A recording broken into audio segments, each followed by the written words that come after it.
Good morning विद्यार्थी मित्रों। आज आपने કેટલાક રાસાયણિક સમીકરણોને સમતુલિત કરતા શીખીશું। તો તમે અહીંયા આગળ જોઈ શકો છો કે આપણને રાસાયણિક સમીકરણના વિધાનો એટલે કે રાસાયણિક પ્રક્રિયાના વિધાનો આપ્યા છે, વાક્યો આપ્યા છે અને એમાંથી એમને રાસાયણિક સમીકરણમાં રૂપાંતરિત કરવાના છે અને ત્યારબાદ એમને શું કરવાનું છે, સમતુલિત પણ કરવાના છે। ઓકે, તો જ્યારે આ રાસાયણિક પ્રક્રિયાના વિધાનો આપણને આપેલા હોય તો એમાંથી આપણને એ સમજાવવું જોઈએ કે ભાઈ પ્રક્રિયાના પ્રક્રિયકો કયા છે અને એ પ્રક્રિયકો પરથી એમાં નવો પદાર્થ એટલે કે નિપજ કઈ બની રહી છે, બરાબર।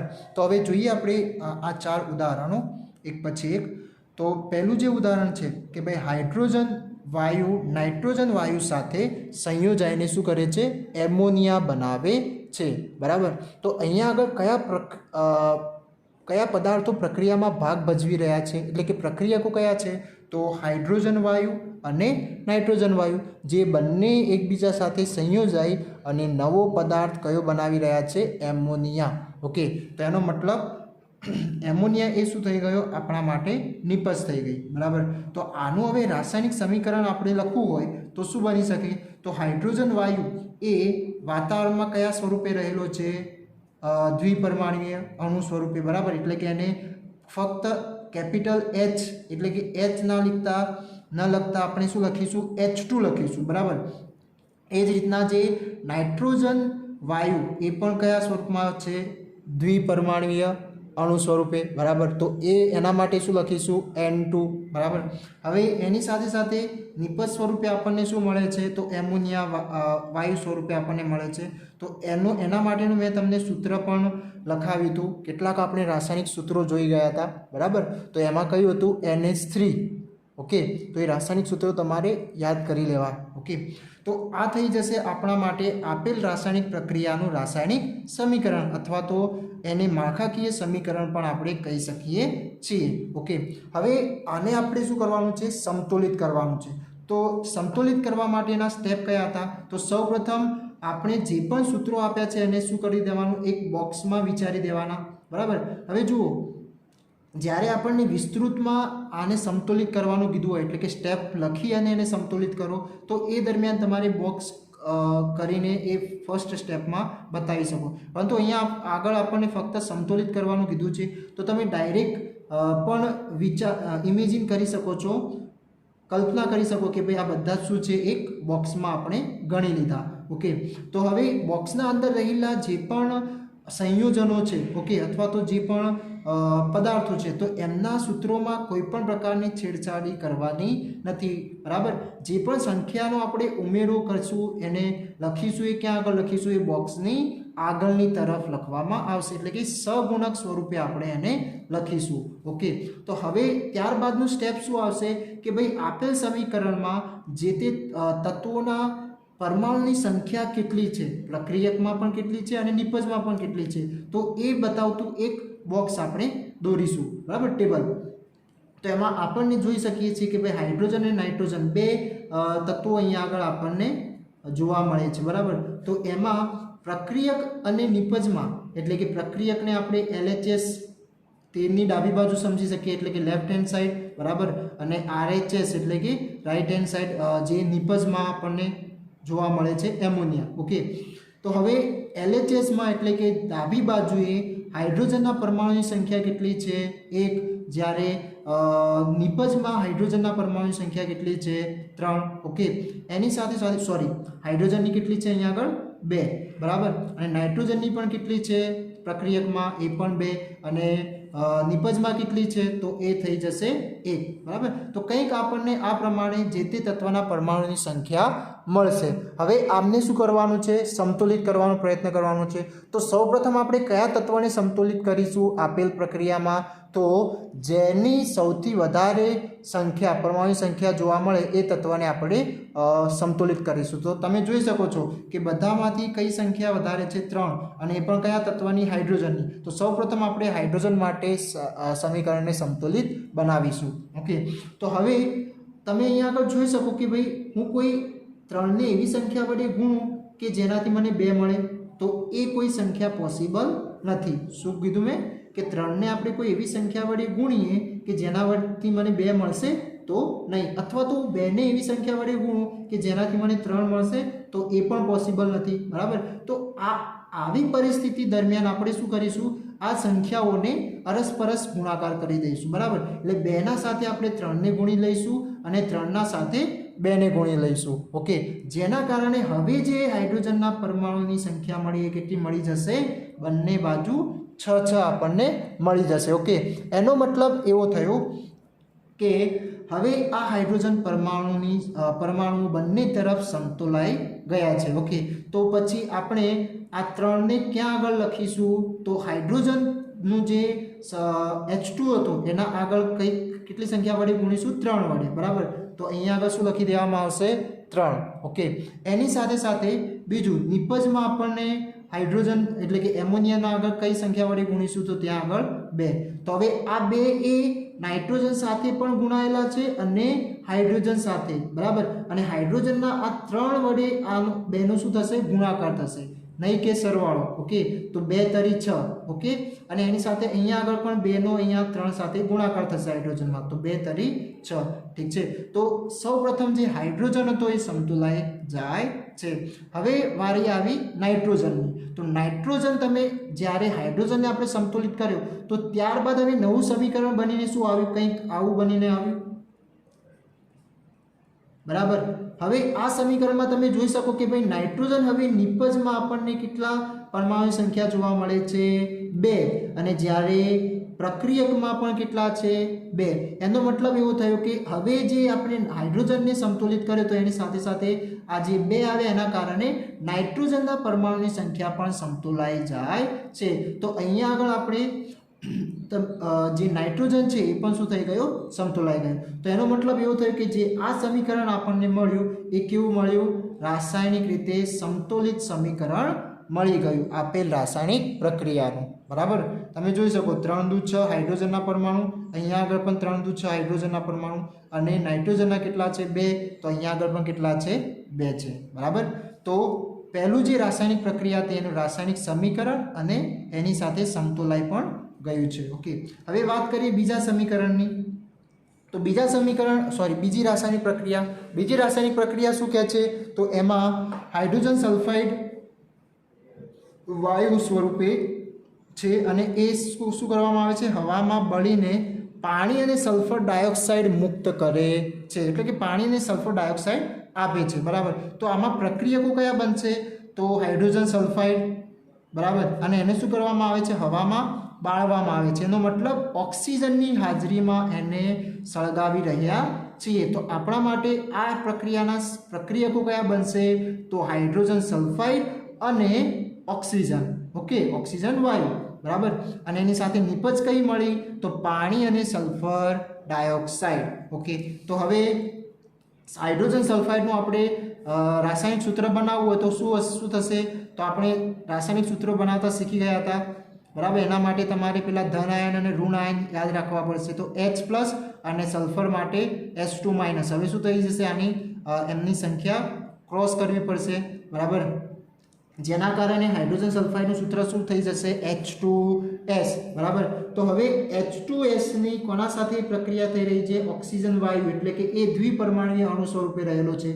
તો H2S + O2 અને નિપજ સ્વરૂપે શું મળે છે આપણને, પાણી અને સલ્ફર ડાયોક્સાઇડ.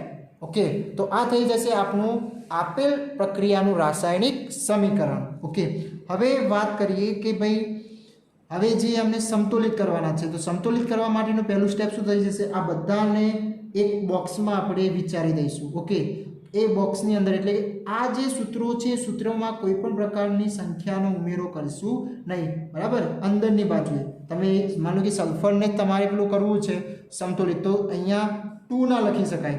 ઓકે, તો આ બધાને શું કરી દઈશું, આપણે બોક્સમાં વિચારી દઈશું. હવે જુઓ, આ ફક્ત તમારી માહિતી માટે છે બોક્સ. પછી બોક્સ હવે દરેક વખતે આ રીતના તમને એમ કીધું હોય ફક્ત સમતોલિત રાસાયણિક સમીકરણને સમતોલિત કરો, તો પછી એ વખતે બોક્સ કરવાની જરૂર નથી. ડાયરેક્ટ તમે ફાવે તો ડાયરેક્ટ પણ આપણે એને જે તે સંખ્યા વડે ગુણવાના હોય એ આપણે ડાયરેક્ટ સહગુણક સ્વરૂપે લખી શકીએ છીએ. ઓકે, ત્યાં આગળ પછી બોક્સ કરીશું નહીં. ઠીક છે, તો આ ધ્યાન રાખવું તમારે.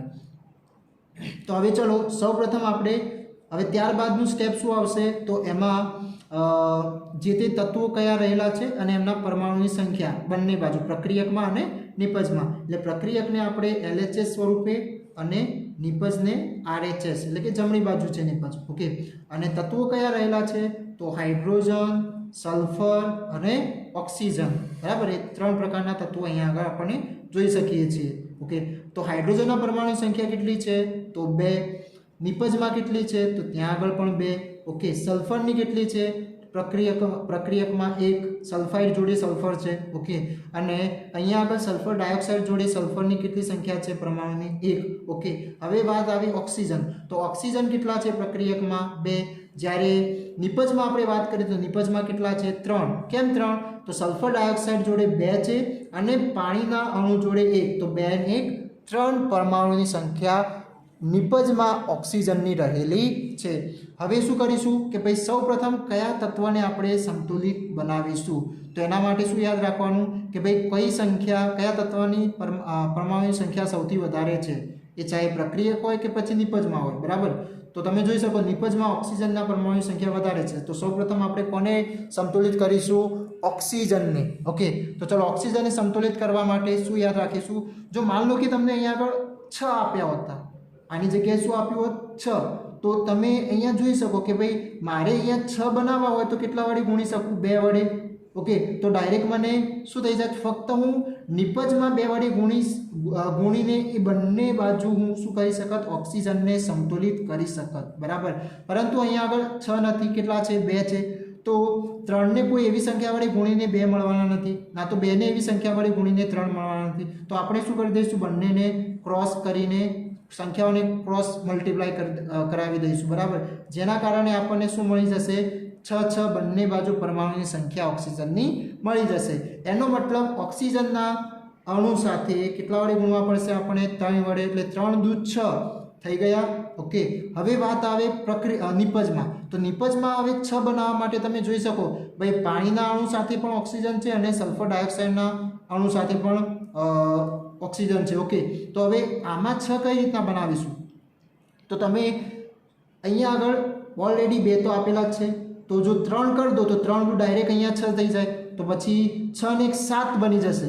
ઓકે, તો એ રીતના ના કરતાં આપણે અહીંયા આગળ શું કરીશું, 2 વડે ગુણીશું. તો 2 દુ કેટલા થઈ ગયા, 4 ઓક્સિજનના પરમાણુ થઈ ગયા. બરાબર, હવે બાકી કેટલા વધ્યા, 6 માંથી 2 વધ્યા. તો અહીંયા આગળ શું લખી દઈશું, એટલે કે પાણીના અણુ આગળ 2 કરી દઈશું, જેના કારણે પાણીના અણુમાં 2 ઓક્સિજનના પરમાણુ અને સલ્ફર ડાયોક્સાઇડમાં કેટલા, 4.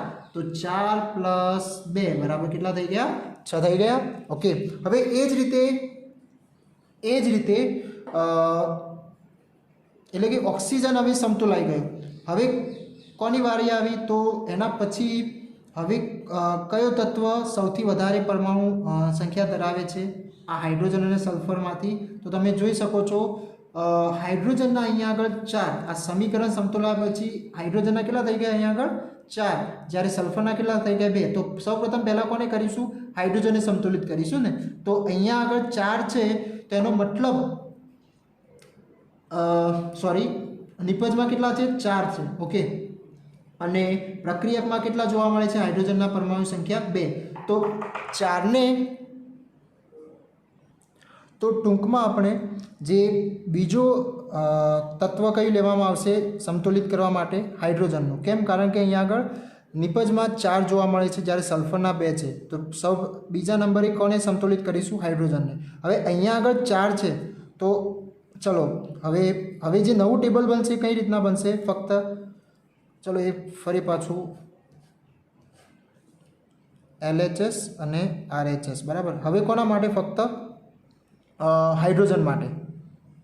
તો હાઇડ્રોજનના કેટલા છે, પ્રક્રિયકમાં 2 જોવા મળે છે અને નિપજમાં કેટલા જોવા મળે છે, 4. ઓકે, તો હવે તમે જોઈ શકો કે ભાઈ આ 4 છે, તો અહીંયા આગળ હું 2ને એક એવી સંખ્યા વડે ગુણીને 4 લાવી શકો. કઈ સંખ્યા, તો 2. બરાબર, તો જેનાથી મને પ્રક્રિયકમાં પણ હાઇડ્રોજનની સંખ્યા શું થઈ જશે, સંતુલાઈ જશે. એનો મતલબ ટૂંકમાં મારે H2S ની આગળ કેટલા વડે ગુણવા પડશે 2 વડે, જેના કારણે અહીંયા પણ 4 થઈ ગયા અને હાઇડ્રોજનના નિપજમાં પણ સંખ્યા શું થઈ ગઈ 4 બની ગઈ. ઓકે, હવે એ જ રીતે હવે લાસ્ટ કઈ બચ્યું સલ્ફર. તો સલ્ફરના તમે જોઈ શકો સલ્ફરના પ્રક્રિયકમાં કેટલા છે 2 છે, જ્યારે નિપજમાં પણ કેટલા છે એ પણ 2 છે. ઓકે, તો હવે સલ્ફર પણ એની સાથે જ શું થઈ ગયું સમતોલાઈ જાય છે. તો હવે આપણું રાસાયણિક સમીકરણ સમતોલિત સ્વરૂપે શું બનશે કંઈક 2H2S plus 3O2 gives 2H2O plus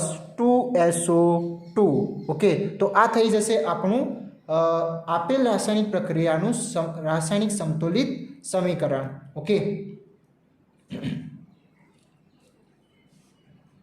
હવે જુઓ એની સાથે સાથે જો તમે એની નીચે એના નામ પણ લખી શકો છો. જેમ કે આ છે H2S, તો એને શું લખી શકાય હાઇડ્રોજન સલ્ફાઇડ. ઠીક છે, આને શું લખીશું ઓક્સિજન, બરાબર. પછી પાણી અને સલ્ફર ડાયોક્સાઇડ.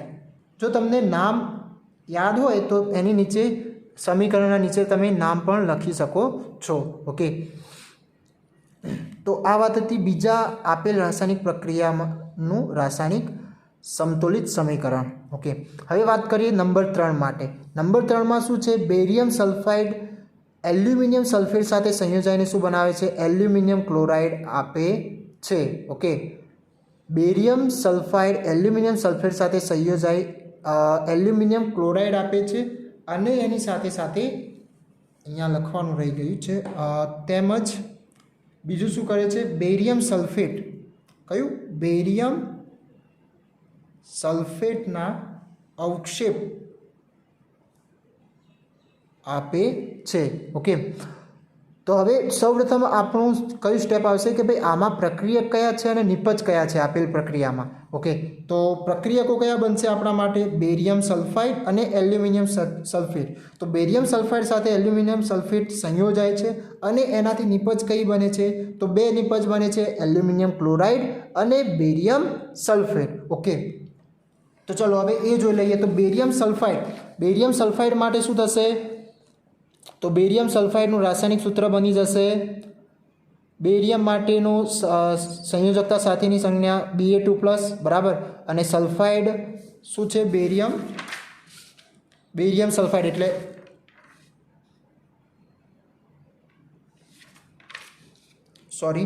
બેરિયમ સલ્ફાઇડ નહીં પરંતુ શું થશે બેરિયમ ક્લોરાઇડ છે.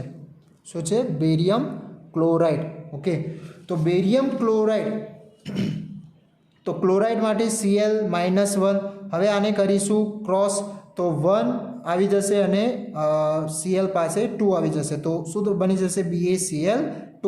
ઓકે, તો આ જે આપણે રાસાયણિક સમીકરણ અગાઉ પણ જોઈ ગયા હતા. ઓકે, તો જે એનું રાસાયણિક સમીકરણ હવે શું બનશે પ્રક્રિયકમાં એક તો બેરિયમ ક્લોરાઇડ છે એટલે કે BaCl2, બીજું છે એલ્યુમિનિયમ સલ્ફેટ.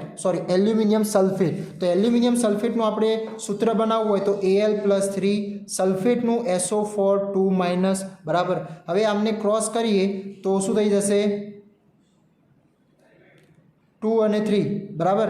તો જેના કારણે સમીકરણ શું બની જશે Al2SO4 અને કાઉન્સ કરીને 3 લખવામાં આવશે, બરાબર. કેમ કારણ કે આ બહુપરમાણુય આયન થઈ જશે. તો બીજું શું થઈ ગયું આપણું પ્રક્રિયક Al2SO4 થ્રાઇસ અને કઈ નિપજ મળે છે એનાથી તો બેરિયમ સલ્ફેટ એલ્યુમિનિયમ ક્લોરાઇડ અને બેરિયમ સલ્ફેટ. તો એલ્યુમિનિયમ ક્લોરાઇડ તો ફરી પાછું એલ્યુમિનિયમ માટે શું થઈ જશે Al3+ ક્લોરાઇડ તો Cl-1 તો 1 અને 3 તો શું થઈ જશે અહીંયા આગળ AlCl3, બરાબર. તો AlCl3 પ્લસ બેરિયમ સલ્ફેટ. બીજું કયું છે નિપજ બેરિયમ સલ્ફેટ. તો બેરિયમ માટે બની જશે Ba2+ અને સલ્ફેટ માટે થાય છે SO4 2-. હવે ક્રોસ કરતાં બંનેમાં સેમ છે તો પછી એ સંખ્યા લખવાની જરૂર નથી. તો શું થઈ જશે BaSO4, બરાબર. તો આ થઈ જશે આપણું આપેલ રાસાયણિક પ્રક્રિયાનું સમતોલિત સમીકરણ. ઓકે, હવે આપણે એને સમીકરણને સમતોલિત કરવાનો પ્રયત્ન કરીએ. આપેલ રાસાયણિક પ્રક્રિયાનું કયું સમીકરણ? આપેલ રાસાયણિક પ્રક્રિયાનું રાસાયણિક સમીકરણ. હવે સમતોલિત કરવા માટે આ બધાને શું કરી દઈશું? એક બોક્સમાં વિચારી દઈશું. ત્યારબાદનું સ્ટેપ કયું આવશે કે ભાઈ કયા કયા તત્વોનો ઉપયોગ થયેલો છે, ઓકે, અને એમના પરમાણુની સંખ્યા પ્રક્રિયકમાં કેટલી છે અને નિપજમાં કેટલી છે. તો એ બનાવતું બોક્સ આપણે બનાવીએ તો કંઈક આ પ્રમાણે બનશે. કયા કયા તત્વો છે? બેરિયમ, ક્લોરીન, એલ્યુમિનિયમ, સલ્ફર અને ઓક્સિજન. ઓકે, એની સાથે સાથે હવે LHS એટલે કે પ્રક્રિયકમાં કેટલા છે એમના સંખ્યા અને નિપજમાં કેટલી છે RHSમાં. તો બેરિયમનો કેટલો છે અહીંયા આગળ? 1. બેરિયમના જોડે કોઈ સંખ્યા ગુણાયેલી છે નહીં, તો કેટલા હશે? 1 પરમાણુની સંખ્યા. અહીંયા નિપજમાં પણ 1. એ રીતના ક્લોરીનના 2, બરાબર. અહીંયા આગળ નિપજમાં 3. એ જ રીતના એલ્યુમિનિયમના કેટલા છે? એ પણ 2. અને અહીંયા આગળ કેટલા છે? 1. Okay, sulphur. તો સલ્ફરના કેટલા ગણવામાં આવશે? તો સલ્ફર સાથે આ જે 3 છે તો 3 એ ઓક્સિજન સાથે પણ ગુણાયેલા છે અને સલ્ફર સાથે પણ. તો સલ્ફરના કેટલા થઈ જશે? 3. એ જ રીતના અહીંયા આગળ સલ્ફર 1. પછી ઓક્સિજનના કેટલા? તો અહીંયા આગળ તમે જોઈ શકો ઓક્સિજનના 4 તો અંદર છે અને આ 3. તો 3 સાથે 4નું શું થશે? ગુણાકાર. તો 4 તરી 12. અને અહીંયા આગળ કેટલા છે? ઓક્સિજનના ફક્ત 4 પરમાણુ, બરાબર. BaSO4 માં ફક્ત 4 પરમાણુ. ઓકે, તો હવે સૌપ્રથમ કયા તત્વને આપણે સમતોલિત કરીશું? તો તમે એ જાણો છો કે ભાઈ સૌથી વધારે જે સંખ્યા હોય જે તે તત્વની એને સૌપ્રથમ આપણે સમતોલિત કરવાનો પ્રયત્ન કરીશું. ઓકે, તો કયા તત્વ જોવા મળી રહ્યું છે આપણને? ઓક્સિજનના પ્રક્રિયકમાં 12 પરમાણુની સંખ્યા જોવા મળે છે. તો પછી સૌપ્રથમ આપણે ઓક્સિજનને સમતોલિત કરીશું. તો હવે અહીંયા 12 છે, તો મારે નિપજમાં 12 બનાવવા હોય તો તમે જોઈ શકો કે અહીંયા 4 છે, તો 4ને કઈ સંખ્યા વડે ગુણો તો 12 થાય? તો 3 વડે. એનો મતલબ કે મારે આ 3 ક્યાં આગળ લખવા પડશે? BaSO4 ની આગળ, બરાબર. તો આ શું થઈ ગયું? આ રાસાયણિક સમીકરણ એટલે કે ઓક્સિજન માટે આ રાસાયણિક સમીકરણ સમતોલાઈ ગયું છે. ઓકે, હવે ત્યારબાદ કયા તત્વને આપણે સમતોલીશું? તો આ 4માંથી હવે જે સૌથી વધારે જોવા મળે હવે એને આપણે સમતોલિત કરીશું, બરાબર. તો હવે તમે જોઈ શકો કે ભાઈ બેરિયમ 3 છે. હવે આ બધી સંખ્યાઓ ના જોતા કઈ જોવામાં આવશે? જે હવે જે સમતોલાય ઓક્સિજનને સમતોલાયા બાદ જે હવે સંખ્યાઓ મળે એના દ્વારા આપણે સમતોલીશું. તો બેરિયમના 3 છે નિપજમાં, જ્યારે અહીંયા આગળ 1 છે. સલ્ફરના કેટલા છે? 3 છે. ઓકે, બરાબર. અને અહીંયા આગળ કેટલા છે? 1. ત્યારબાદ એલ્યુમિનિયમ 2 છે. ઓકે, અહીંયા આગળ 1. ક્લોરીન કેટલા છે? 3. ઓકે, અને અહીંયા આગળ કેટલા છે? 2. તો તમે જોઈ શકો કે બેરિયમ, સલ્ફર અને ક્લોરીન એ કેટલા? 3 જોવા મળે. તો કોઈ પણ એક હવે આમાંથી આપણે લઈ શકીએ છીએ. તો શું કરી દઈશું આપણે? કોઈ પણ બેરિયમ, ચલો સલ્ફરને આપણે ગુણીએ. સોરી, સલ્ફર તો ઓલરેડી કેટલા છે? 3 થઈ ગયા. કેટલા થઈ ગયા? સલ્ફર 3 થઈ ગયા. તમે જોઈ શકો સલ્ફર અહીંયા આગળ 3 છે. ચલો એના બોક્સ બનાવીને આપણે સમજીએ. જે ઓક્સિજનને આપણે સમતોલ્યું, ત્યારબાદ જે હવે સંખ્યાઓ મળે એને હવે ધ્યાનમાં રાખવાનું, બરાબર. તો ઓક્સિજન તો હવે લેવામાં નહીં આવે. કોને લેવામાં આવશે? બેરિયમ, ક્લોરીન, એલ્યુમિનિયમ અને સલ્ફર, બરાબર. તો બેરિયમ કેટલા છે પ્રક્રિયકમાં? 1. નિપજમાં કેટલા છે? 3. ક્લોરીન કેટલા છે? 2. નિપજમાં કેટલા છે? 3. એલ્યુમિનિયમના કેટલા છે સંખ્યા? 2. નિપજમાં કેટલી એલ્યુમિનિયમની સંખ્યા છે? 1. સલ્ફરની વાત કરીએ તો સલ્ફર કેટલા છે? 3. અને પ્રક્રિયકમાં પણ 3 છે, બરાબર. આ તમે જોઈ શકો છો અહીંયા આગળ. અને નિપજમાં કેટલા છે? તો એ અહીંયા 3 વડે ગુણ્યા, જેના કારણે હવે સલ્ફર શું થઈ ગયું? સમતોલાઈ ગયું. સલ્ફર એ આપણા માટે અહીંયા આગળ સમતોલિતમાં આવી ગયું છે. ઓકે, તો હવે પછી કોને સમતોલિત કરીશું? તો બેરિયમ અથવા ક્લોરીનમાંથી કોઈ પણ એકને લઈ શકીએ છીએ. તો ચલો બેરિયમને સમતોલિત કરીએ તો અહીંયા આગળ 3 છે તો ફક્ત મારે આના કેટલા વડે ગુણવા પડશે? 3 વડે ગુણી દઈએ. ઓકે, તો 3 વડે ગુણી દઈએ તો અહીંયા આગળ શું બની જશે? 3 થઈ બેરિયમના 3 થઈ જશે. ઓકે, તો હવે ક્લોરીનના કેટલા થઈ ગયા? અહીંયા 3 દુ 6. કેટલા થઈ ગયા? 3 દુ 6. બરાબર.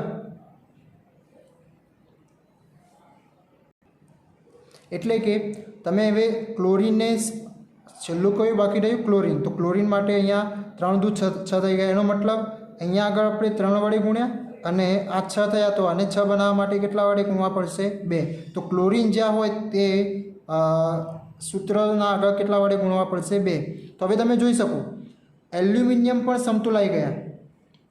દેખો પહેલાં ક્લોરીનની વાત કરી લઈએ. 3 દુ 6 ક્લોરીન થઈ ગયા. અહીંયા આગળ પણ ક્લોરીનના 3 દુ 6 થઈ ગયા. બરાબર. તો ક્લોરીન પણ સમતોલાઈ ગયું. હવે એની પછી કોનો વારો આવશે? એલ્યુમિનિયમ. એલ્યુમિનિયમના પ્રક્રિયકમાં કેટલા છે? 2 છે. ઓકે, અને હવે જોઈએ નિપજમાં. તો નિપજમાં આ ક્લોરીનના જે આપણે 2 રાખ્યા હતા જેના કારણે હવે એલ્યુમિનિયમના પણ કેટલા બની ગયા? 2 બની ગયા. એનો મતલબ હવે જે તત્વો હતા એ બધા જ પરમાણુની સંખ્યાની દ્રષ્ટિએ બધા શું થઈ ગયા છે? સમતોલાઈ ગયા છે. તો આપણું જે હવે નવું રાસાયણિક સમતુલિત સમીકરણ બનશે કયું બનશે? જે ઉપર તમે પણ જોઈ શકો છો 3BaCl2 plus Al2SO4 thrice gives 2AlCl3 plus 3BaSO4. બરાબર. તો આ થઈ ગયું આપેલ રાસાયણિક પ્રક્રિયાનું સમતોલિત સમીકરણ. ઓકે, હવે છેલ્લું જે સમીકરણ છે પોટેશિયમ ધાતુને પાણી સાથે પ્રક્રિયા કરી શું મેળવવામાં આવે છે? પોટેશિયમ હાઇડ્રોક્સાઇડ અને હાઇડ્રોજન વાયુ. બરાબર. તો પોટેશિયમ ધાતુ એટલે એની સંજ્ઞા શું થાય? કે. ઓકે, હવે એ ધાતુ સ્વરૂપે છે તો ધાતુ મોટા ભાગે કેવા એક પરમાણુય સ્વરૂપે રચના ધરાવશે. બરાબર. તો એના કારણે અહીંયા આગળ કઈ રીતના લખીશું? ફક્ત જે તત્વ સ્વરૂપે આપણે બતાવીએ છીએ એ જ એનું સમીકરણમાં લખવામાં આવશે. બીજું કોના સાથે પ્રક્રિયા થાય છે? પાણી સાથે, એટલે કે H2O. બરાબર. તો આપણને 2 પ્રક્રિયક મળી ગયા, પોટેશિયમ અને પાણી. એનાથી શું મળે છે? કઈ નિપજ મળે? Potassium hydroxide. એટલે કે પોટેશિયમ હાઇડ્રોક્સાઇડ માટેનું સૂત્ર શું બનશે? Potassium K plus hydroxide OH minus. તો આના ઉપરથી શું બનશે સૂત્ર? આમનું ક્રોસ કરીશું તો 1 1 આવવાનું. તો શું બની જશે? KOH. જે કોનું સૂત્ર થઈ ગયું? Potassium hydroxide. અને હાઇડ્રોજન વાયુ મળે તો હાઇડ્રોજન વાયુ માટે શું લખાશે રાસાયણિક સમીકરણમાં? H2. ઓકે, તો ચલો એના પરથી આપણું આ પ્રક્રિયાનું માળખાકીય સમીકરણ શું બનશે? કંઈક આ પ્રમાણે બનશે. K પ્લસ H2O અને શું બને છે? KOH અને હાઇડ્રોજન વાયુ સ્વરૂપે મુક્ત થાય છે. ઓકે, તો ચલો હવે એને સમતોલિત કરવાનો પ્રયત્ન કરીએ. તો આ બધાને આપણે એક બોક્સમાં વિચારી લઈશું. ઓકે, હવે આમાં કયા કયા તત્વ ઉપયોગમાં આવેલા છે? તો પોટેશિયમ, હાઇડ્રોજન અને ઓક્સિજન. તો હવે આપણે જોઈએ કે એમાં પ્રક્રિયકમાં કેટલી એમની સંખ્યા છે અને નિપજમાં કેટલી છે. ઓકે, તો પોટેશિયમની વાત કરીએ તો એ 1 છે. નિપજમાં પણ કેટલી છે? 1. હાઇડ્રોજનની વાત કરીએ તો હાઇડ્રોજનના 2 છે. અહીંયા આગળ અહીંયા કેટલા છે? હાઇડ્રોજનની સંખ્યા 3 છે. કેટલી છે? પોટેશિયમ હાઇડ્રોક્સાઇડ જોડે 1 હાઇડ્રોજન અને હાઇડ્રોજન વાયુમાં પણ કેટલા પરમાણુની સંખ્યા છે? હાઇડ્રોજનની 2. તો 2 અને 1 3. ટોટલ કેટલા થયા? 3. ઓકે, અને બીજું ઓક્સિજનની વાત કરીએ તો ઓક્સિજન કેટલા છે? 1 અને નિપજમાં પણ કેટલા છે? 1 છે. ઓકે, તો સૌપ્રથમ આપણે હાઇડ્રોજનને સમતોલિત કરીશું. તો હાઇડ્રોજનને સમતોલિત કરવા માટે જો આપણે 3ને 2 વડે ગુણીએ અને 2ને 3 વડે ગુણીએ તો ટોટલ 6 મળશે. પરંતુ એ રીતના આપણે સમતોલિત કરતાં બાકીના જે તત્વો છે એ અસમતોલિત થઈ જશે. ઓકે, તો જેના કારણે એ જે આપણે અગાઉથી જે 2-3 સમીકરણમાં કરીને આવ્યા તો એ રીતે અહીંયા પોસિબલ નથી. તો બીજી કઈ રીતના આપણે યુઝ કરી શકીએ? તો એના માટે અહીંયા આગળ આપણે વિચારીએ કે જો બે આપણે હાઇડ્રોજનના 4 બનાવી દઈએ પ્રક્રિયકમાં પરમાણુની સંખ્યા કેટલી કરી દઈએ હાઇડ્રોજનની 4, તો શું અહીંયા આગળ 4 પોસિબલ છે? તો જોઈ લઈએ. 2 હાઇડ્રોજન વાયુ સ્વરૂપમાં પરમાણુ રહેલા છે અને એક અહીંયા છે. તો જો આપણે અહીંયા આગળ 2 કરી દઈએ તો એનો મતલબ 2 હાઇડ્રોજનના પરમાણુ KOH માં થઈ ગયા એટલે પોટેશિયમ હાઇડ્રોક્સાઇડમાં, અને અહીંયા આગળ 2 એટલે ટોટલ કેટલા થઈ ગયા 4. તો અહીંયા આગળ હવે 3ની જગ્યાએ શું લખી શકીએ? 4 લખી શકીએ. તો તમે હવે જોઈ શકો કે બંને બાજુ હાઇડ્રોજન પરમાણુની સંખ્યા સમતોલાઈ ગઈ છે. તેનો મતલબ અહીંયા આગળ આપણે કેટલા વડે ગુણવા પડશે? પાણીના અણુને 2 વડે ગુણવા પડશે. ઓકે, તો હવે 2 દુ 4 હાઇડ્રોજનના પરમાણુની સંખ્યા, અને અહીંયા પણ 2 અને આ હાઇડ્રોજનમાં પણ 2, તો 2 ને 2 4 થઈ ગયા. ઓકે, તો હવે હાઇડ્રોજન પરમાણુ સમતોલાઈ ગયો. હવે એ જ રીતના બીજો કોનો વારો આવશે? હવે ઓક્સિજન, ગમે તે ઓક્સિજન અથવા તો પોટેશિયમ. ઓકે, તો ઓક્સિજનના તમે જોઈ શકો કે ઓક્સિજન હવે અહીંયા આગળ આપણે 2 વડે ગુણ્યા તો ઓક્સિજનના નિપજમાં કેટલા થઈ ગયા? 2 પરમાણુ, બરાબર. અને પ્રક્રિયકમાં કેટલા થઈ ગયા? તો અહીંયા 2 લખતા એ પણ શું થઈ ગયા? 2. ઓકે, ત્યારબાદ એનો મતલબ ઓક્સિજન પણ હવે શું થઈ ગયું? આ 2 બંને બાજુ મૂકતા સમતોલાઈ જાય છે. ઓકે, તો બાકી કયો પરમાણુ બચ્યો? તો તત્વ બચ્યું તો પોટેશિયમ. તો પોટેશિયમના નિપજમાં કેટલા છે? 2 છે, જ્યારે અહીંયા કેટલા છે? 1 છે. તો એનો મતલબ આપણે પોટેશિયમના આગળ શું લખવું પડશે? 2 લખવા પડશે, જેના કારણે પોટેશિયમ એ પ્રક્રિયકમાં પણ હવે સમતોલાઈ જશે. એટલે કે પ્રક્રિયકમાં 2 લખતા પોટેશિયમ જે છે એ આપેલ સમીકરણમાં સમતોલાય છે. ઓકે, તો આપણું સમીકરણ શું થઈ જશે? 2K + 2H2O gives 2KOH + H2, બરાબર. તો આ થઈ ગયું આપેલ રાસાયણિક પ્રક્રિયાનું સમતોલિત સમીકરણ. ઓકે, અને સાથે સાથે તમે એના નીચે નામ પણ એના લખી શકો છો, બરાબર. તો આ જ રીતે બીજા કેટલાક સ્વાધ્યાયમાં પ્રશ્નો આપેલા છે, તો એ સમીકરણોને સમતોલિત કરવાના છે. ઓકે, તો ટૂંકમાં જે સમતોલિત કરવા માટે શું કરીશું? સૌપ્રથમ જો તમને પ્રક્રિયા વિધાન સ્વરૂપે આપ્યું હોય તો એમાં નિપજ અને પ્રક્રિયકો કયા છે એ જાણી લેવા. ત્યારબાદ એ નિપજ અને પ્રક્રિયકના રાસાયણિક સૂત્ર પ્રમાણે એના સૂત્રો બનાવતા આવડવું જોઈએ. અને પછી આપેલ માળખાકીય રાસાયણિક સમીકરણને સમતોલિત સમીકરણ બનાવવા માટે જે સ્ટેપ આપણે ઉપયોગ કરીએ છીએ એ સ્ટેપ પછી 1 by 1 લાગુ કરવાના. જેમ કે પહેલું હોય છે કે આપેલ રાસાયણિક સૂત્રોને બોક્સમાં વિચારી લેવાના. ત્યારબાદ જે તે સમીકરણમાં જેટલા પ્રક્રિયકોમાં પરમાણુની સંખ્યા હોય અને નિપજમાં પરમાણુની સંખ્યા હોય જે તે તત્વની એ એકવાર બોક્સ બનાવીને લખી દેવી. અને ત્યારબાદ શું કરવામાં આવશે કે જે સૌથી વધારે પરમાણુની સંખ્યા છે એને સૌપ્રથમ સમતોલિત કરવાનો પ્રયત્ન કરવાનો. ત્યારબાદ એનાથી ઓછા હોય એને, બરાબર. તો એમ કરીને 1 by 1 જે તે તત્વને સમતોલિત કરવામાં આવશે. Okay, thank you.